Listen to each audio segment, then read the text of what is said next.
Hey there, cats and kitties. I am the Blues Man, Johnny Blues, and with this video I'll be discussing briefly my thoughts on the J.J. Abrams sequel to the 2009 Star Trek film, Star Trek Into Darkness. I'm really happy I was finally able to get my hands on this and see it for the first time ever.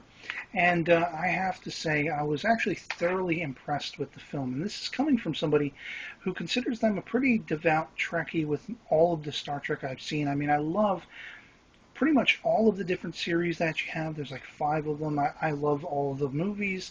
I'm not somebody who is easily turned astray when a new movie comes out. You know, I basically was really excited to see this.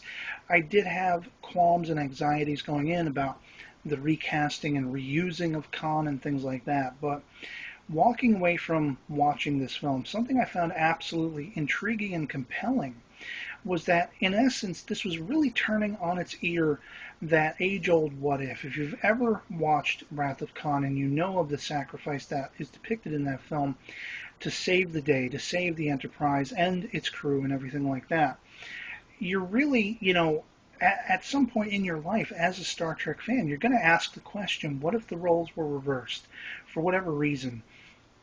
And by and large, that's what this film gives us. I didn't expect it to actually have substance to coincide with the style. Now, it didn't have a full from beginning to end amount of substance, but, I did find it compelling to see how you have that trio of Kirk, Spock, and Khan, as depicted in this film, really setting the example of just examining what we know about the foundations of Star Trek, what we all encounter, and what we all hold dear. I think the people who really had a bad time watching this film have too many preconceptions going into it as to what they think Gene Roddenberry's vision is or what they think the ideal of Star Trek is. And the fact of the matter is there's all different kinds of Star Trek, and there are people who, they might sort of hold at the epitome of what Star Trek is as Gene Roddenberry's vision, but it might be Star Trek that he actually didn't approve of or have a hand in.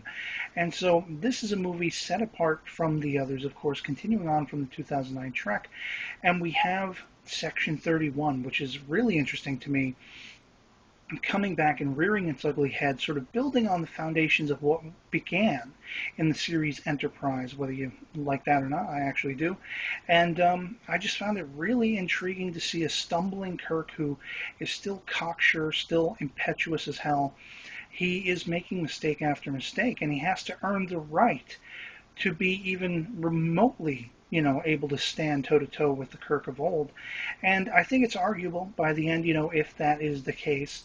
But I do think it's leaning toward the case that, this Kirk, as portrayed by Chris Pine, is well on the way to having earned his, captaincy. I think it is well placed by the end of the film. And as far as the performances, I thought everyone was spot on. I thought the movie was, from beginning to end, action-packed. It had humor, it had drama, it had suspense, and it had some very intriguing examinations on just the characters we know and love and what makes them who they are.